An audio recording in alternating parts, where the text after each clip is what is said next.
Welcome to Meditating with John Vervaeke.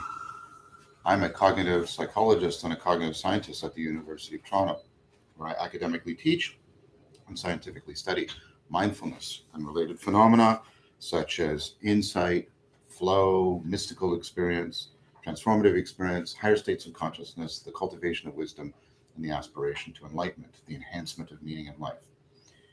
I've also been practicing Vipassana meditation, metta contemplation, Tai Chi Chuan Qigong as an integrated and dynamically alive ecology of practices for over 29 years and teaching it for close to 20 years. Welcome. If you're joining us for the first time, this is actually a progressive course, and the introductory course is done. We're now doing advanced techniques. You're welcome to stay, but I recommend doing the following. In the description for this video, you'll find links to previous lessons. Go and immediately do the first lesson. You can continue meeting with us, but go and immediately do the first lesson. And then every Saturday or Sunday, do like lesson 2, lesson 3, lesson 4, and you'll catch up with us. So on Mondays, we meet every weekday from Monday to Friday. We from 9:30 to 10, or sometimes a little bit beyond 10 when there's extra teaching or extra Q&A. Mondays and our special days, we alternate on Mondays. 1 week, it'll be a Dharma day in which I teach a new principle or practice that builds on previous principles and practices. And then the following Monday will be Upaya Day, in which I go through the entire sequence of practices, all of the Qigong, the sitting, the Lectio Divina, etc. And we keep alternating thusly going forward. Every day we sit together, and at the end of every sit, Monday through Friday, we have a Q&A. Please keep your questions in that Q&A to this ecology of practices, that this course that we're on together. For more encompassing, broader questions, please come to my monthly live streamed YouTube Q&A. It's at 3 p.m. Eastern Time. It's June 19th of this month. It's the third Friday of every month. So, things you can do to help me, please like this stream to increase its visibility so that I can reach as many people as possible and help as many people as possible. We can help as many people as possible. All right, I think that's everything I need to mention in terms of the introduction. Yes, so let's get yourself in your basic posture. Please put your phones on Do Not Disturb, and we will begin when I say begin. Begin.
Slowly come out of your practice, trying as best you can to integrate what you cultivated in your practice with your everyday consciousness and cognition, perhaps by reciting the 5 promises to yourself.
All right, so we have time for maybe one question.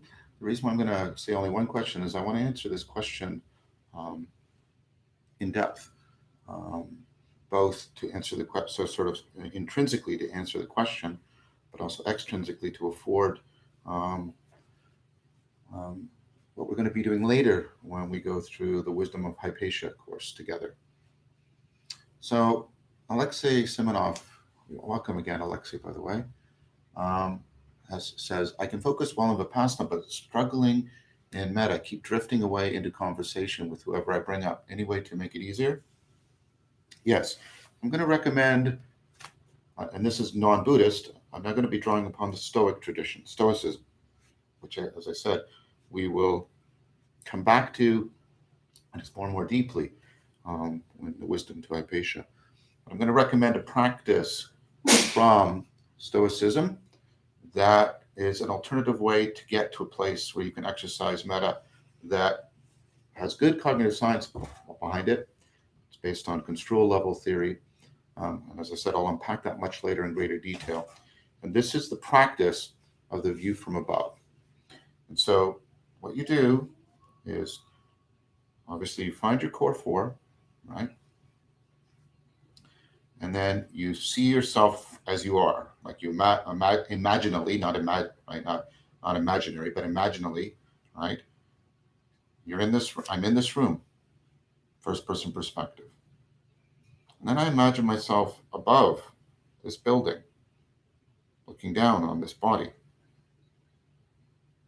And then I rise up higher and I see the city of Toronto. That's where I am. And I pull back and I see the continent. And I see the whole earth. And then I pull back. I start to get a sense of the universe as a whole. I'm seeing the earth within that context. And now I also open up time, not just this present moment, but the deep past, all the lives that have been lived before, all the creatures, all the organisms, all the events, inanimate and animate.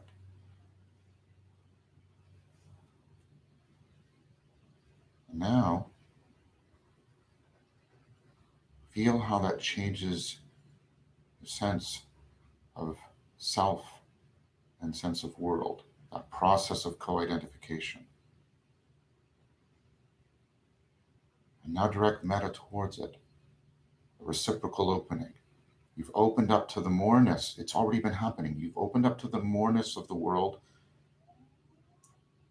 Perhaps initially yourself seems sunk, but there was something in yourself, not your ego, something in yourself that was able to respond. There was a moreness in you that could respond to that could be in that reciprocal opening, that metta, the the moreness of the world, the moreness of yourself, and do metta there.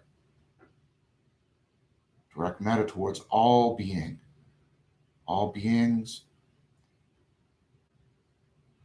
all being.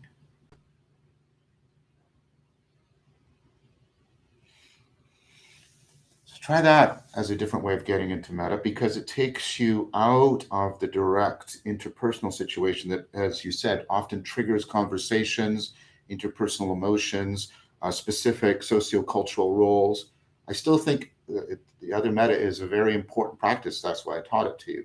But the view from above practice is independently powerful and is a different way of getting into metta, a much more extensive kind of metta, and really emphasizing the reciprocal opening that's at the heart of the Buddhist form of metta.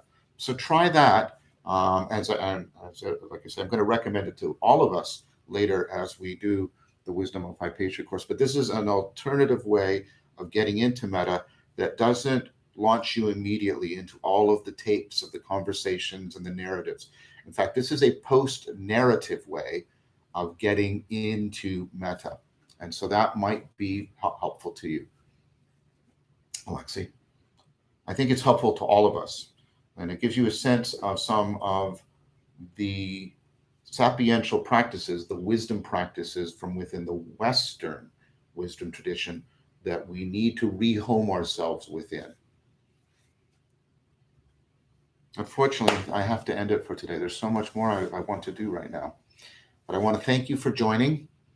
As always, I want to thank my dear friend and techno-mage, Amar, my beloved son, Jason, who's always there behind the scenes. Please subscribe to this video to this channel to be notified of the next video.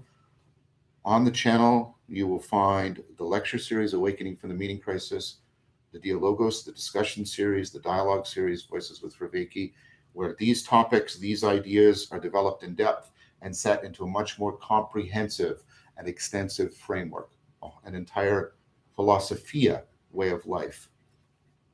Please invite others who might benefit from sharing this series. Please, Brett is here, right? Pleasure of Doubt. There's people who on the Discord server have just participated in this series, in the sitting. They'll do some Lectio Divina, perhaps some Dialogos. I strongly encourage you all to get involved with the Discord community. There's a link in the description to this video. We will be doing this every weekday morning at 9:30 Eastern Time. Remember that continuity of practice is more important than quantity of practice. There's no enemy worse than your own mind and body. There is no friend, no ally, no true companion on the path better than your own mind and body. Be lamps unto yourself and to each other. Take good care, everyone. I'll see you tomorrow.